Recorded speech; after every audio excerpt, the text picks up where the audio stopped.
Imagina você olhar para o seu celular e ver 6 alarmes programados. 6. Um para acordar, um para tomar remédio e os outros 4 para prestar contas da sua própria vida a alguém que você nunca viu pessoalmente.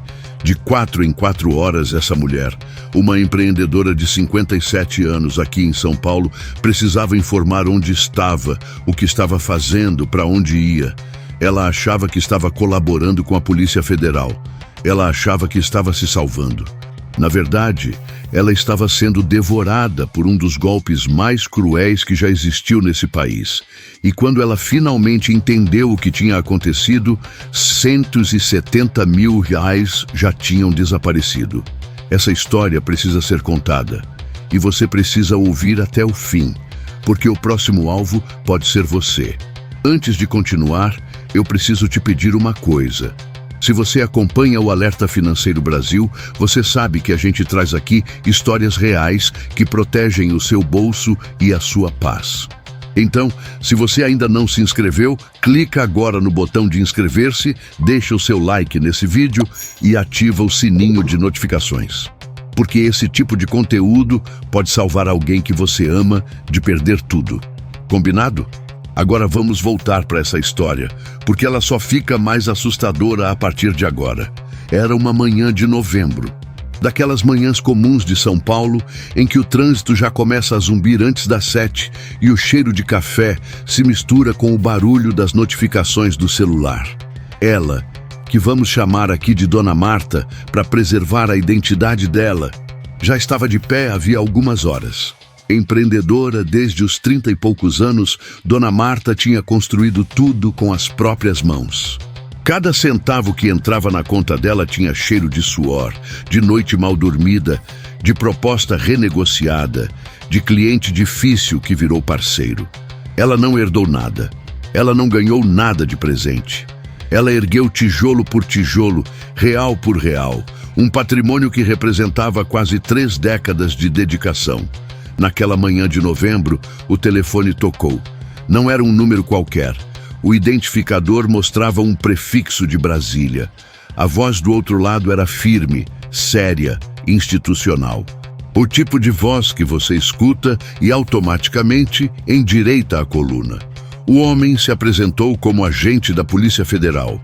Disse o nome completo, disse o número de matrícula, disse a divisão em que trabalhava. Falou com uma naturalidade tão convincente que parecia estar lendo de um crachá oficial pendurado no pescoço. E aí, a frase que mudou tudo. Senhora, o seu nome apareceu numa investigação em andamento. A senhora está sendo apurada por lavagem de dinheiro, furto qualificado, formação de quadrilha e associação criminosa. Dona Marta sentiu o chão sumir. O café que ela segurava quase caiu da mão. O coração disparou de um jeito que ela não sentia desde o dia em que recebeu a notícia da morte do pai. Lavagem de dinheiro, formação de quadrilha, ela, uma mulher que passava os domingos revisando planilhas, que não devia 1 centavo para ninguém, que declarava cada real no imposto de renda?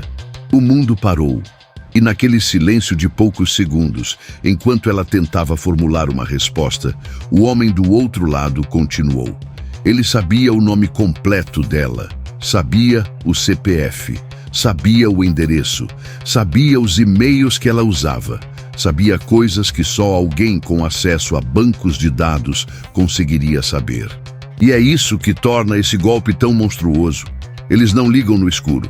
Eles pesquisam antes, eles estudam a vítima, eles se preparam como atores se preparando para um papel. Só que o palco é a vida de alguém e o roteiro termina em tragédia. O suposto agente deu a ela 2 opções. A primeira, ir até Brasília, pessoalmente, para participar de uma audiência na sede da Polícia Federal. A segunda, participar de uma audiência virtual, por videoconferência, com os agentes responsáveis pelo caso. Dona Marta, que tinha uma empresa para tocar, compromissos para honrar e uma rotina que não podia simplesmente abandonar, escolheu a opção virtual. E foi aí que a porta da armadilha se fechou com ela do lado de dentro. Nos dias seguintes, ela recebeu dezenas de documentos. Dezenas.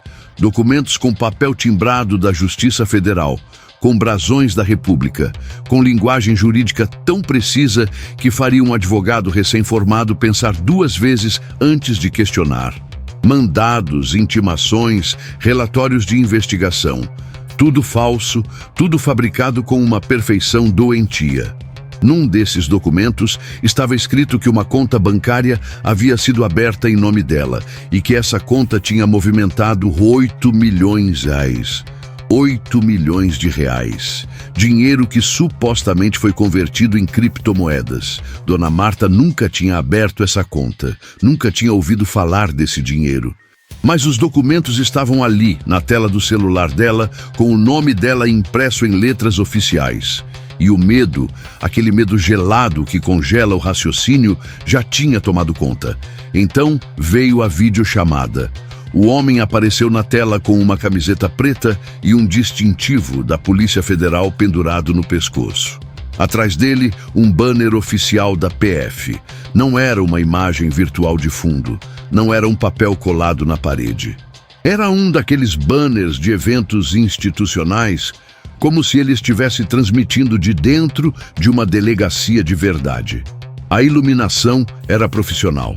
O cenário era convincente. A postura dele era a de alguém acostumado a intimidar com formalidade.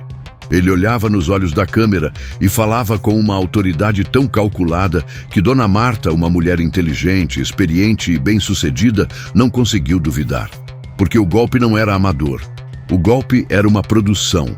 E aí surgiu o elemento mais perverso de toda essa trama: o isolamento. Os criminosos disseram para Dona Marta que o telefone dela estava sendo interceptado, que qualquer conversa sobre a investigação com amigos, parentes, advogados, qualquer pessoa, seria interpretada como obstrução de justiça, que isso agravaria a situação dela, que ela poderia ser presa. Então Dona Marta engoliu o choro e ficou calada. Não contou para o marido, não contou para a filha, não contou para a sócia, não contou para ninguém. Ela estava sozinha no meio de uma tempestade que só ela podia ver, com a boca costurada pelo medo. O que veio depois foi uma escalada de controle psicológico que lembra técnicas de sequestro emocional. Os falsos agentes exigiram que ela passasse a prestar contas da rotina dela de 4 em 4 horas. De 4 em 4 horas. Dona Marta programou 4 alarmes no celular. Às 8 horas, ao meio-dia, às 16 horas e às 20 horas. E cada vez que o alarme tocava, ela precisava enviar uma mensagem dizendo onde estava e o que estava fazendo. Se ia viajar de carro até o interior de São Paulo, ela pedia autorização. Se ia ao laboratório fazer exame de sangue, ela informava. A vida inteira dela passou a caber dentro dessas janelas de 4 horas, como se ela fosse uma prisioneira em regime semiaberto dentro da própria casa. Pensa nisso por um segundo. Essa mulher acordava às 6h30, tomava o remédio às 8h30 e a partir daí vivia em função de satisfações que precisava dar a fantasmas. O celular dela, que antes era uma ferramenta de trabalho e de conexão com as pessoas que amava, virou um instrumento de tortura. Cada vibração era um sobressalto. Cada notificação era um aperto no peito. Ela chorava todos os dias. Chorava de madrugada, trancada no banheiro, com a torneira aberta para abafar o som, porque não podia contar para ninguém o que estava vivendo. E o mais devastador, por dentro, em algum canto silencioso da consciência dela, Dona Marta sentia que algo estava errado. Ela disse assim: no fundo, eu tinha uma sensação de que eu estava fazendo alguma coisa errada. Ela sentia. O corpo avisava, a intuição gritava, mas o medo era mais alto. O medo de ser presa, de ter o nome manchado, de perder a empresa, de decepcionar a família. O medo é a moeda mais valiosa que um golpista pode fabricar, e esses criminosos eram mestres na arte de cunhar essa moeda.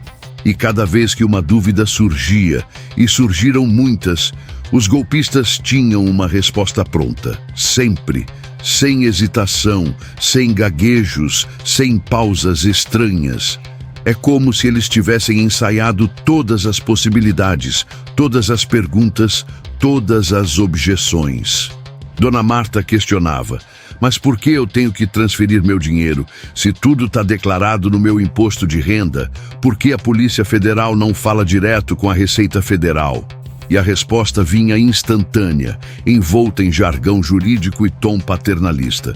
Senhora, o procedimento exige a comprovação independente de origem. É uma etapa protocolar. Estamos aqui para ajudá-la a encerrar isso o mais rápido possível. Eles não gritavam, não ameaçavam explicitamente. Eles consolavam. Eles acolhiam. E essa é a parte mais sinistra. O golpista que finge te proteger é infinitamente mais perigoso do que o golpista que te ameaça, porque ele desarma a sua desconfiança com gentileza. Depois de semanas de manipulação, de noites sem dormir, de crises de choro silenciosas e de uma vigilância constante que transformou a vida de Dona Marta num pesadelo claustrofóbico, veio o pedido final. O pedido que, no fundo, era o único objetivo de toda aquela encenação desde o primeiro telefonema. Os supostos agentes disseram que, para comprovar a origem lícita do patrimônio dela, ela precisaria transferir uma quantia para uma conta especial. Uma conta de custódia, eles chamaram. O dinheiro seria analisado, rastreado, verificado e depois devolvido integralmente. Tudo protocolar, tudo dentro da lei, tudo mentira. R$ 170 mil reais. O dinheiro foi transferido para uma conta Vi enqueulada a uma plataforma de criptomoedas. Pensa no peso de seno mero. Para muita gente, R$ 170 mil é o preço de um apartamento pequeno. É o custo de anos de economia, é o fundo de emergência de uma vida inteira. Para Dona Marta, era exatamente isso. Era o resultado de décadas de trabalho honesto, de sacrifício, de madrugadas e fins de semana dedicados à empresa que ela construiu do zero. E em uma transferência, numa tarde qualquer, esse dinheiro cruzou a fronteira entre a conta dela e o abismo. Ela contou que, no momento em que confirmou a transferência, sentiu uma mistura de alívio e náusea. Alívio, porque achava que o pesadelo ia acabar. Náusea, porque alguma coisa dentro dela sabia que não ia. E ela estava certa. Nos dias seguintes, o contato ficou mais espaçado. As respostas demoravam mais. Os agentes que antes eram tão disponíveis, tão prestativos, tão gentis, começaram a sumir como fumaça. Primeiro foram horas sem resposta, depois um dia, depois 2. Até que o silêncio se tornou permanente e Dona Marta ficou sozinha com a tela do celular acesa, olhando para uma conversa que nunca mais teria resposta, com o estômago embrulhado e a certeza lenta, horrível e inescapável de que tudo tinha sido mentira. Eu quero que você imagine isso. Imagine o momento exato em que a ficha cai. Não é um clique, não é um estalo, é um desabamento. É como se o chão que você pisou durante um mês inteiro simplesmente deixasse de existir e você caísse num vazio, sem fundo, sem rede, sem ninguém para segurar. Dona Marta não perdeu só 170 mil reais. Ela perdeu a confiança em si mesma. Ela perdeu a capacidade de atender o telefone sem tremer. Ela perdeu noites de sono que nunca vai recuperar. Ela perdeu um pedaço da dignidade que levou uma vida inteira para construir. E quando finalmente criou coragem para contar para alguém, para a primeira pessoa, depois de semanas em silêncio, as palavras que saíram não foram "eu fui roubada". As palavras foram "eu tive vergonha de dizer que estava caindo num golpe". Vergonha. Essa é a segunda arma mais poderosa do golpista, logo depois do medo. Porque a vergonha mantém a vítima calada mesmo depois que o golpe acaba. A vergonha impede que ela busque ajuda. A vergonha isola. E o isolamento é exatamente onde o golpista quer que a vítima esteja, antes, durante e depois. Depois que tudo veio à tona, Dona Marta procurou as autoridades. E aí ela descobriu que não estava sozinha. Longe disso. A Polícia Federal emitiu um alerta oficial informando que criminosos estão se passando por agentes para aplicar esse tipo de golpe em todo o Brasil. O comunicado é claro e direto. A Polícia Federal não solicita dinheiro. A Polícia Federal não pede transferências bancárias. A Polícia Federal não realiza cobranças por telefone ou mensagens. Nunca, em hipótese nenhuma.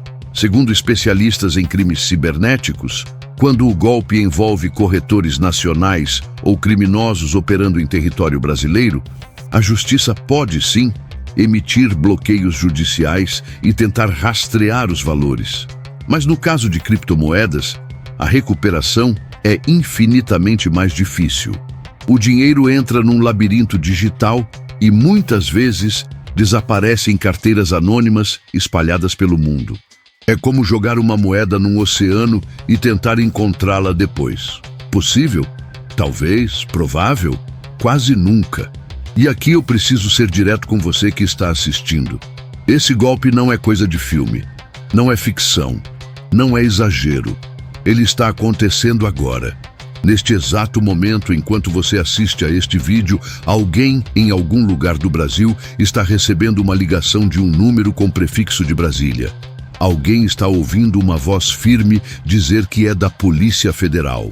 Alguém está sentindo o coração acelerar e o chão sumir.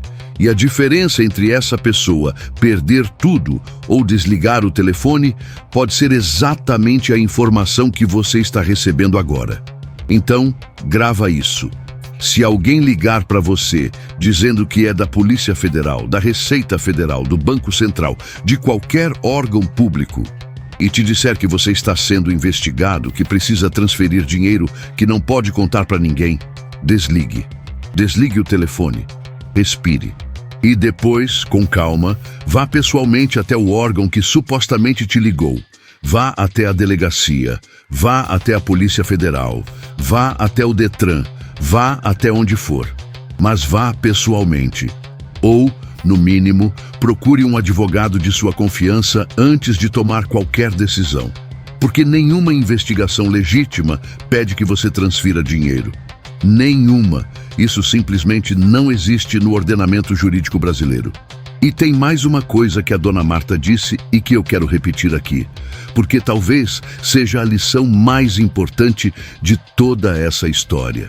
Se eu tivesse falado com uma única pessoa, talvez ela tivesse me alertado de que era um golpe. Uma pessoa. Uma única conversa, um telefonema para um amigo, para um irmão, para um advogado. Era isso que separava a dona Marta de 170 mil. O isolamento é a arma do golpista. A comunicação é a sua defesa. Nunca, em circunstância nenhuma, aceite que alguém te proíba de falar com as pessoas em quem você confia. Se te pedem silêncio, é porque a verdade destrói o plano deles. Hoje, Dona Marta tenta se reerguer. Não só financeiramente, porque 170 mil guilhóis não se recuperam da noite para o dia, mas emocionalmente. O trauma ficou. Ela ainda estremece quando o celular toca com um número desconhecido. Ela ainda acorda de madrugada com o coração disparado, como se ouvisse o fantasma daqueles alarmes de 4 em 4 horas. Ela ainda sente, às vezes, um nó na garganta quando pensa nas semanas que passou sozinha, carregando um segredo que a esmagava por dentro. Mas Dona Marta decidiu fazer uma coisa que os golpistas nunca esperaram. Ela decidiu falar. Ela decidiu contar a história dela. Não por vingança, não por exposição, mas por proteção. Porque se a dor dela servir para blindar uma única família, um único empreendedor, uma única pessoa, então o prejuízo, por mais brutal que tenha sido, não terá sido em vão. E eu quero te deixar com uma reflexão que vai além do dinheiro. O golpe não começa quando você faz a transferência. O golpe começa quando alguém te convence de que você está sozinho. Quando te dizem que não pode confiar em ninguém. Quando te isolam das pessoas que te amam e te conhecem. O dinheiro é a consequência. O verdadeiro roubo é da sua paz, da sua autonomia, da sua confiança. E contra isso, só existe um antídoto: informação. Informação compartilhada, espalhada, gritada se for preciso. Então eu te pergunto, você conhece alguém que precisa ouvir essa história? Um pai, uma mãe, um avô, uma tia, um amigo que talvez não saiba que esse tipo de golpe existe? Manda esse vídeo para essa pessoa, agora. Porque o link que você compartilha hoje pode ser o escudo que protege alguém amanhã. Se essa história te tocou, deixa nos comentários. Você já recebeu uma ligação suspeita assim? Você ou alguém que você conhece já passou por algo parecido? Conta pra gente, porque cada relato fortalece essa corrente de proteção. E se você ainda não se inscreveu no Alerta Financeiro Brasil, se inscreva. Mas só se tiver coragem de saber o que realmente acontece com o dinheiro das pessoas neste país. Ativa o sininho, porque tem muito mais história que precisa ser contada. E a próxima pode ser ainda mais chocante do que essa. Cuide do seu dinheiro, cuide das pessoas que você ama e nunca, nunca aceite o silêncio como condição. Nos vemos no próximo vídeo.